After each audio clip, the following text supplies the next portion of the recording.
Buenos días, jóvenes. Acordemos de que estamos ante la santa presencia de Dios y adoremos su santo nombre.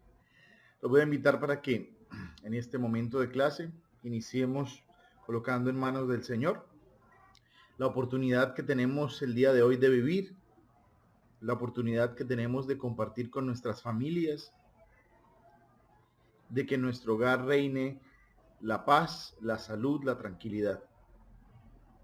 Pongamos en manos del Señor las personas que más amamos y que nos aman. Que sea el Señor mismo quien los proteja, quien los cuide, quien no nos abandone en estos momentos de incertidumbre, en estos momentos de enfermedad.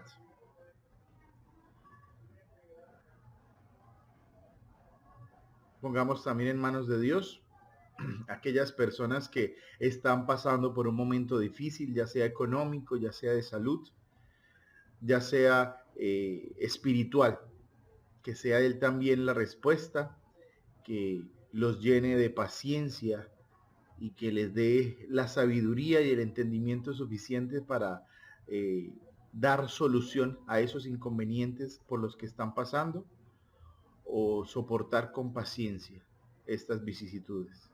Digamos juntos: Padre nuestro que estás en el cielo, santificado sea tu nombre, venga a nosotros tu reino, hágase tu voluntad así en la tierra como en el cielo.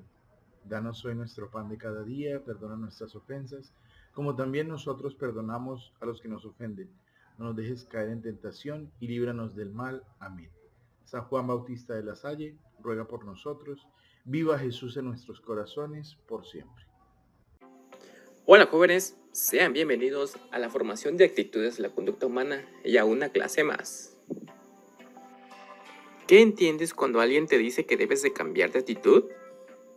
¿Has escuchado decir que cultivar actitudes positivas se relaciona con la buena salud?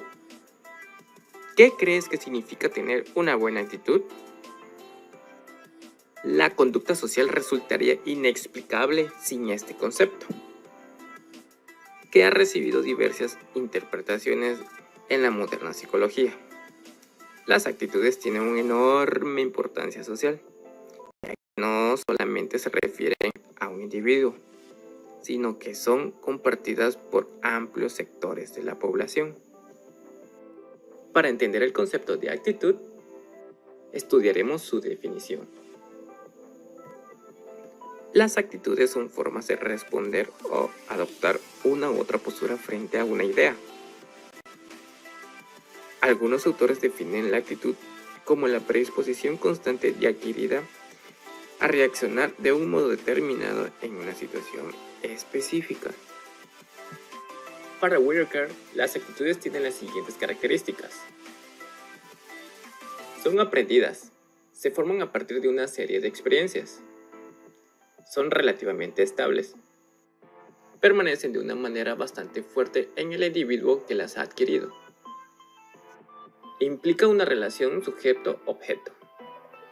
El objeto de la actitud es algo tangible y existe en la realidad para el sujeto. Pueden comprender muchas o pocas cosas. Pueden haber situaciones que se refieren a una sola, mientras que otras tengan por objeto un conjunto de cosas. Y por último, son motivadoras afectivas.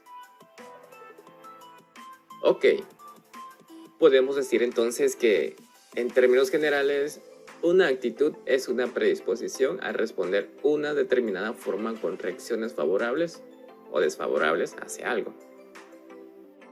Las actitudes se van integrando por una serie de factores interrelacionados, tales como las opiniones. Son ideas que uno posee sobre un tema y que no necesariamente se basan en información objetiva. Por lo tanto, las actitudes también se relacionan con el comportamiento. Veremos que en la psicología social, las actitudes constituyen valiosos elementos para la predicción de las conductas, además de tener un papel motivador.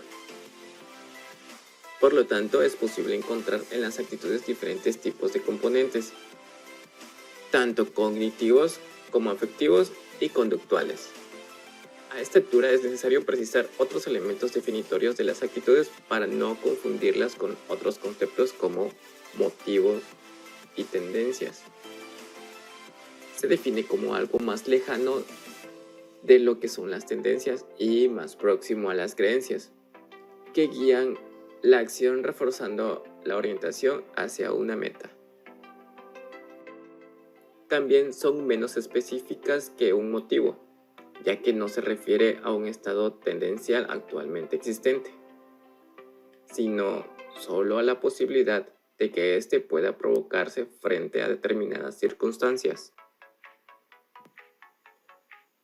La principal diferencia entre motivo y actitud tiene que ver con el carácter relativamente cambiante de los motivos, en comparación con la persistencia de las actitudes. Son disposiciones generales de las personas para afrontar los hechos de determinada forma. Supongamos que ahora se están preguntando, profe, ¿cómo se forman las actitudes? La mayoría de los expertos coinciden en la importancia del papel que juegan los procesos de aprendizaje y de la socialización. Muchas veces ni siquiera nos damos cuenta de cómo se produce este proceso. Terminamos pensando y actuando como el grupo social al que pertenecemos. Ojo, no pretendemos calificar esta influencia como positiva o negativa, sino poner más claro que el agua que se da a lo largo de toda la vida.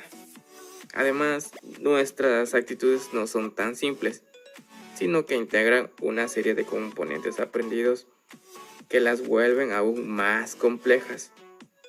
No obstante, tense en cuenta que si son aprendidas, por lo tanto pueden ser modificadas al igual que cualquier otro aprendizaje. Aquí podemos distinguir tres tipos de teorías sobre la formación de las actitudes, como es la teoría del aprendizaje, la teoría de la consistencia cognitiva y la teoría de la disonancia cognitiva. En la teoría del aprendizaje, sostiene que al aprender recibimos nuevos conocimientos acerca de los cuales intentamos desarrollar ideas, sentimientos y conductas asociadas a estos aprendizajes. La asimilación de esas actitudes pueden ser reforzadas mediante experiencias agradables. En la teoría de la consistencia cognitiva, nos plantea que el aprendizaje de nuevas actitudes se realiza relacionando las nuevas informaciones con alguna de otras que ya teníamos conocimiento. Así tratamos de desarrollar ideas o actitudes compatibles entre sí. Ahora pasamos a la teoría de la disonancia cognitiva. Consiste en hacernos creer a nosotros mismos y a nuestro conocimiento que algo no nos perjudica, pero sabiendo en realidad lo que nos puede pasar si sigue manteniéndose esa actitud, tras haber realizado una prueba y fracasar en el intento. Por ejemplo, admito los peligros para la salud que representa el cigarrillo o el alcohol, pero no puedo dejar de fumar, soy un adicto.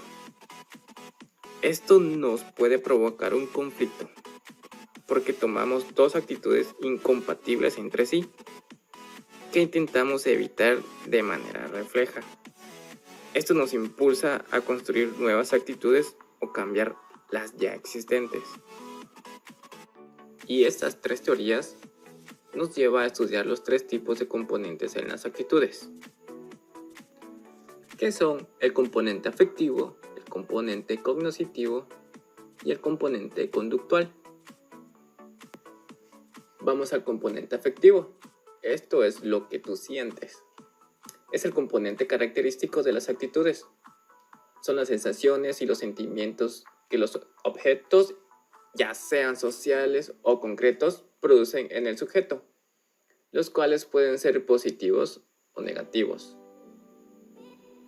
En el componente cognoscitivo se refiere a lo que piensas. Para que exista una actitud, es necesario que haya también una representación cognoscitiva del objeto. Los objetos desconocidos sobre los que no se posee información pueden generar actitudes. Aquí la representación cognoscitiva puede ser vaga o errónea. En el primer caso, el efecto relacionado con el objeto tendrá a ser poco intenso. Cuando sea errónea, no afectará para nada la intensidad del efecto. Un conocimiento detallado del objeto favorecerá la asociación al mismo. Este componente es el conjunto de información, percepciones y creencias que el sujeto posee acerca del objeto sobre el cual toma la actitud. Y como elemento activo de la actitud tenemos el componente conductual, por lo que involucra la conducta observable de una persona dirigida hacia un objeto o persona. Consiste en la tendencia o disposición a manifestar los pensamientos y las emociones, a reaccionar hacia los objetos de una determinada forma,